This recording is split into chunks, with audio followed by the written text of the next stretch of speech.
Hey, good morning. I'm Patricia Murphy. It's Thursday. This is Seattle Now. Last week started with a mass shooting at Seattle Center and ended with SPD's chief taking a $700,000 severance package and resigning. We'll unpack what went down and what it all means for the future of Seattle with Seattle Nice co-hosts Erica Barnett and Sandeep Kaushik. But first, let's get you caught up.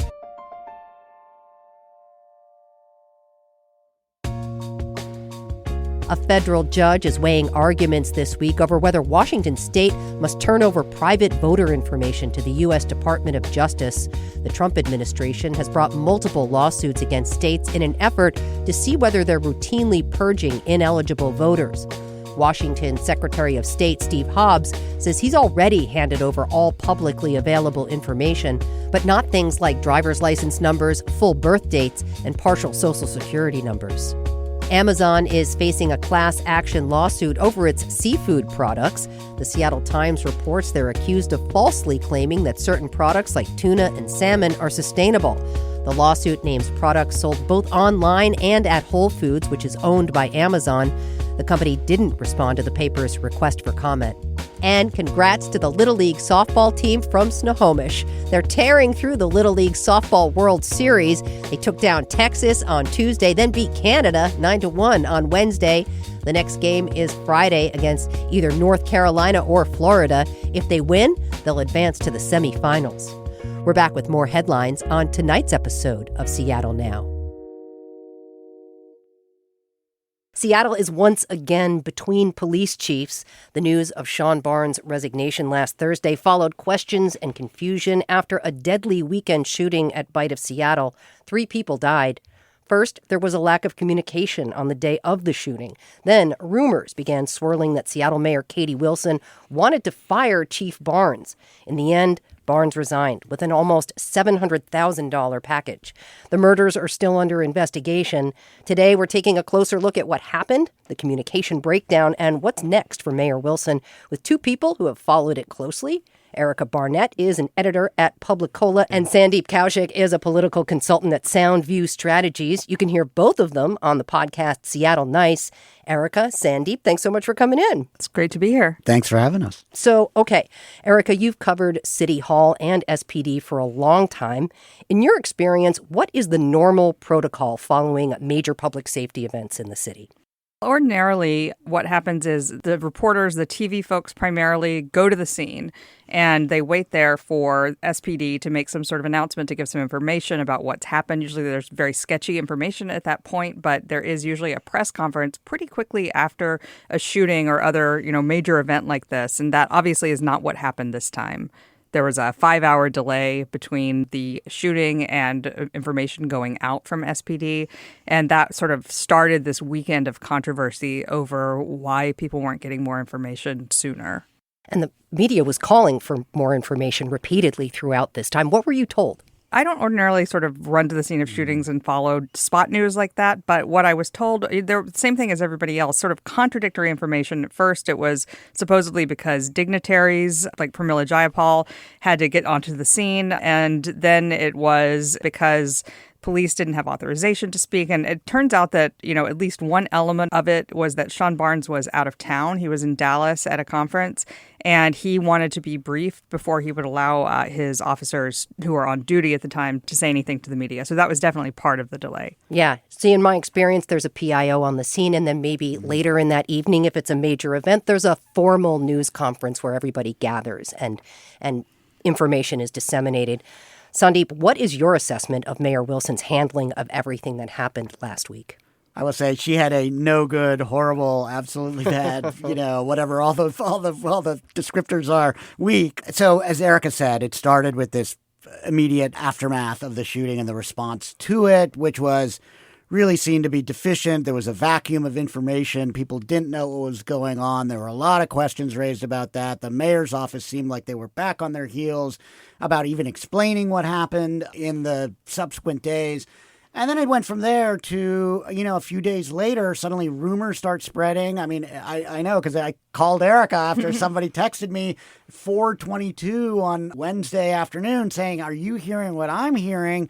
that the mayor's axing the chief. And I was like, I hadn't heard that. I called Erica. I was like, well, I'm hearing some rumors. Yeah, and I'd heard it too by that point. Yeah, and so we were all kind of like, what's going on? We're calling around. I talked to a council member a few hours later who was like, I heard this rumor too, but I haven't confirmed it. Like, they're in the dark. Like, so... And this went on for almost 24 hours before we really had any concrete information about what was happening, which was that the mayor had indeed asked for the chief's resignation. He had initially refused to resign, and then they went into some kind of weird negotiation process that ended with this $700,000 payout for him to voluntarily resign. That took about 24 hours to do. So that just exacerbated the whole thing, right? I mean, it added a whole new layer of like, what the hell is going on here kind of questions. In the immediate aftermath and the couple of days following, what could the mayor have done differently here? Because we know so much more in retrospect, it's a little hard to say what she could have done differently because they were in negotiations, and I don't think it would have been obviously a good idea amid those negotiations to come out and say, oh, yeah, I'm trying to get rid of the chief, but we're negotiating his severance and his payout. I mean, you can't do that in the middle of a negotiation. So, I mean, I think she could have said something, some information like, look, we can't talk about personnel matters right now, but we'll have information at, sometime tomorrow afternoon. But, the information got out pretty much as soon as the ink was dry on the deal. And I think now there's a lot of anger that she won't say more about why she fired Barnes, what was wrong with him. And I'm positive that there is a non-disparagement agreement in that settlement, like there is in every kind of employment settlement like that. So I don't think she's going to be out here saying negative things. I think people are going to be pressing her to do it. And I think that is, if not a little unreasonable, it's just not really going to be fruitful. To the question of what she could have done differently, right? I mean, even if she decided in the immediate aftermath of the Bite of Seattle shootings that she had lost confidence in the chief, she could have, and in fact should have, waited. We're in the middle of a kind of crisis investigation situation. It's going on. There's already been all these questions about whether she's responded appropriately, whether SPD has responded appropriately. And so in the middle of that, to do it then almost invited the speculation that is she flailing around? Is she throwing him under the bus to scapegoat him because, the media and other people are coming after her? What's her explanation of this? And then she does it, asks for his resignation, and then there's this 24-hour lag where the chief had time to kind of raise his allies. But, I mean, I will say, what instigated this was Chief Barnes' reaction to a reporter, Connor Nash, who asked him about my reporting on his schedule because he lives, here part-time, rents an apartment here, has his family home in Chicago, is home a lot, travels a lot in general, travels more than other police chiefs have in the past. And this reporter asked him about this, and he reacted in this really inappropriate way, which I'm sure lots of listeners have seen, had to be physically separated and hustled away by his chief of staff. If any other department head had done that, much less one who has a gun on his hip right then, they would be fired summarily. I mean, that's a firing offense at the city of Seattle to react that way to a reporter, one would think. But, I mean, there was sort of a reaction that, this is fine among his defenders, that this is a reasonable reaction in the moment. Yet the next day he came out and he said it was just my passion for the job.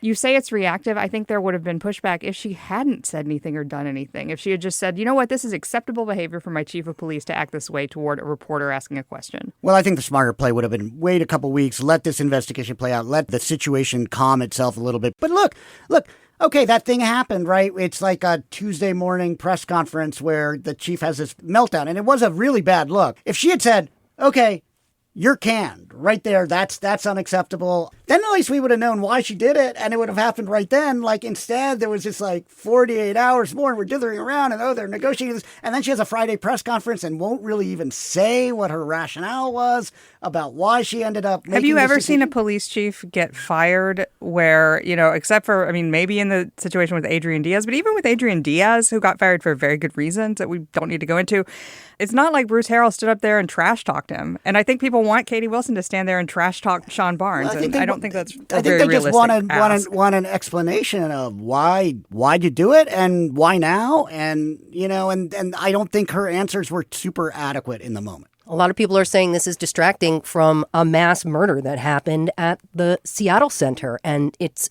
become the narrative instead of the investigation. Yeah, I mean, and we still, as we're recording this, there is a person still at large, a suspect still at large. SPD has introduced no new information, really. So, I mean, yeah, I think that is a legitimate question. I have seen people in the media asking it, but you're absolutely right. I mean, this became the story as opposed to this shooting that happened that, is still unsolved. Yeah, there's no clear narrative right now about what happened at Seattle Center. To be fair, Sean Barnes has a lot of supporters. He was hired by former Mayor Harrell. He oversaw the end of the consent decree. The city had its first murder-free June since 1970. He's getting credit for that. Hiring was up, which is a big deal for the department. These all sound like positive developments. So it does make you wonder, beyond that interaction with the reporter, which I agree was inappropriate, what happened here? Well, I have a piece out today as we're recording this on Wednesday, and it explains a lot of the things that have been going on in the background that, that this has distracted from, where the mayor is dissatisfied with the chief, and a lot of other people are dissatisfied with the chief. It may appear that he had a lot of supporters, but one thing I thought was really interesting in the days after this announcement is the business community put out a statement. It was very tepid. Tim Burgess, the former deputy mayor for Bruce Harrell, who had been a real advocate for Barnes, put out a very tepid statement. And I think that's because, a lot of the things you're talking about, I mean, the murder rate going down, that's a national trend. The fact that there's more hiring, well, that's because it pays a tremendous amount now. You make $126,000 after 6 months with absolutely no prior experience. I mean, what other job is going to pay you that? So I think that it's hard to say Barnes made it so that there were no murders for a month. I don't know that most people make that connection. I will say, who did say they were mad or upset about the removal of the chief was a majority of the council, right? We got some very, very strong statements that came out of council members. As I said, I talked to some of them as this was going down. They too felt like they were being left in the dark. They were not being given appropriate information about what's going on at a serious moment, where the public's alarmed and upset and what's happened in the aftermath of this shooting. So I think that exacerbated it. It also came on top of the fact that Eric and I have talked about on Seattle Nights, that almost from day one, communication and relationships between the council and the mayor's office has been really subpar, right? And so then this happens on top of it, and I think some heads exploded, right? And we got some very strong statements from council members saying, what's going on here? We had a good relationship with the chief. We don't understand what you're doing, raising questions about her leadership capabilities and whether she was competent and things like that. Are these critiques fair of the mayor? That she's incompetent, what Deborah Juarez was saying? No. I think that was an outrageous statement and not really based on anything except that perhaps Deborah Juarez does not like this mayor and like her politics. I do think it is perfectly fair to say, as Sandeep did, her office has a terrible relationship with the city council. I don't know if it can be repaired, at least not quickly. I mean, it is really bad, including with the progressives on the council who you would think would be in line with her. So that is totally legit. But I just think, there's talk among some circles about, is it time for a recall? Ann Davison posted that on social media over the weekend. Well, guess what? Ann Davison lost her election by a lot. So let's talk about when we already recalled Ann Davison. So I'm not sure how much credibility she has in saying we need to recall Katie Wilson. What does this mean for the mayor's ability to do her job? Well, she has some repair work to do. She has repair work to do with the council. She definitely has some repair work to do with significant elements of the black community, right, who called on her not to remove Sean Barnes. I think she's got some repair work to do with the public. I do think that this bad week really penetrated the public consciousness and raised questions, not just among people that may not have supported her in the election last year, but I've heard from a number of people that were Katie supporters, right, people on the left who are like, oh, man, it's not going well. I don't know. Does she have her act together? I'm hearing a lot of that, right? So I think there are a bunch of questions. I agree with Erica. Some of the rhetoric around this has gotten really overheated. How much of this is inexperience on the mayor's part and her staff, even the response to the Seattle Center shooting? Because honestly, as somebody who works in a newsroom, if you do not have a plan in place when something goes down, it's chaos. It's chaos. I think there's been a lot of hesitancy in this administration and a lot of sort of, I don't want to do things the wrong way because she doesn't have experience doing this. Neither have previous mayors. Mike McGinn had not been a politician before.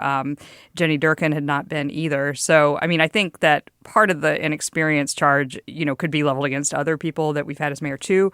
But I think that the hesitancy and the sort of like, well, let me think it over, let me deliberate, I think that comes from just her personality and her sort of past as an organizer working with other people. And I think being an executive is very different. You have to put down the hammer sometimes, and that is hard for her, I think. She has 3 years left in her term. What does she need to do to turn things around? Yeah, I think she needs to deliver some results, right? So she's put some big markers down on stuff she wants to do. The biggest thing has been she wants to open 1,000 units of shelter by the end of the year. It was originally going to be 500 by the World Cup. She didn't get that, but that was really a kind of an unrealistic thing to put on the table to begin with. But look, can she get there? Like if she opens 1,000 units of shelter or somewhere in the ballpark of that, I think she's going to deservedly get a lot of credit, because one of the things we saw during the World Cup is the reason the city presented so well is they had made a major effort in Pioneer Square. They had opened up this one new tiny home village, and they were able to move a bunch of people who were on the streets of Pioneer Square into that village and made the experience on the streets around there a lot better. So if she can build on that, do more of that kind of thing, and demonstrate visible progress on the ground, I think, people will give her credit. I mean, I think that Katie Wilson came into this office with a really bad hand in some ways. Bruce Harrell left a huge budget deficit in his last budget. That's going to be a bloodbath this year, I expect, because she's going to have to close a massive budget deficit with the council against her. So I agree with Sandeep. I think that making some visible progress on shelter is going to be really important. I think she's going to get criticized no matter what on the shelter proposal, because she's not going to get to 1,000 this year. That just seems totally unrealistic. But I think that she also needs to build a relationship with the city council. And that might mean eating some crow with some of the progressive council members who are very annoyed with her, maybe don't even want to work with her because she has been, in their mind, not working well with them and not telling them about stuff in advance. So I think that, if you're the mayor and you can't work with the legislative branch of government, you're in real trouble. And I think that, one reason this particular council liked Bruce Harrell is he talked to them and he was, a friendly guy with them. And also, they're politically aligned. So I think that just those relational improvements have to happen, and they have to happen fast for anything to get done, because the council can destroy you as mayor in the budget if they want to. You can fight back. You can be like Jenny Durkin and just not spend money that the council has told you to spend because you don't like the priorities. But I don't see Katie Wilson doing that. So, I think that is like job one, and job two is delivering some tangible results. I will say bus lanes on Denny, they're happening. That was a campaign promise. It might not matter to a lot of people, but it definitely matters to people who take public transit up that hill. All right, before I let you go, what can people take away from this? What does this entire event say about the city's ability to handle a multi-agency crisis? Well, look, I've been saying for a while that I think the quality of municipal governance has atrophied a lot over the last decade. COVID made it a lot worse. And look, a lot of this predates Katie Wilson being, I don't want to put this on her doorstep, but I think there have been public questions about whether municipal government is capable of addressing the scope and scale of the problems that people witness on the streets of Seattle or broadly around the city. And that there's a reason why we haven't reelected a mayor in almost, 20 years. Are you calling it today? No, I'm not. She has a lot of time to do this. But there is this sense that public kind of dissatisfaction with what they're getting out of government that has been pervasive for a while. And this feeds that, I think. Erica, last word. Well, I think that the city handled COVID fairly well. And then there were lots of problems that came out of that we are still dealing with. I think we've had collective amnesia about that and have acted as though, and Sandeep and I have argued about this, have acted as though that should have no impact whatsoever and we shouldn't be still feeling the results. And any success is the product of one individual person being a hero, like we said with the murder rates going down. And so, what's the big takeaway? I don't know. I think that we have shown that we can handle major crises. I think this was largely a communications catastrophe on the part of SPD and to an extent the mayor. And so what do we take away? Maybe not piss off the entire press next time. I don't know if there's any way to make the press happy. And I say that as a member of the press. But I think this was a communications cluster more than anything. And they need to get better about letting the public know what's going on. All right. And fingers crossed we don't have a multi-agency crisis anytime soon, at least not for the rest of the summer. Publicola editor Erica Barnett and Sound View Strategies political consultant Sandeep Kaushik, thanks so much for coming in. Thank you. Thank you for having us. Thanks for listening to Seattle Now. This show is only possible thanks to you, our contributing listeners. Thanks so much for your support. Before we go, our question of the week. After their performance last year, hopes were high for the Mariners this season, but fans have been disappointed. Can the Mariners turn their season around? Share your answer in the KUOW app. Just open the menu and select Talk to Us. More at KUOW.org/question. Today's episode was produced by Brooklyn Jamerson Flowers. It was edited by Caroline Chamberlain Gomez. Our production team also includes Andy Hurst, Vaughn Jones, and Paige Browning. Greg Kramer does our theme music. Seattle Now and KUOW Public Radio are members of the NPR network. I'm Patricia Murphy. Talk to you tonight for Evening Headlines.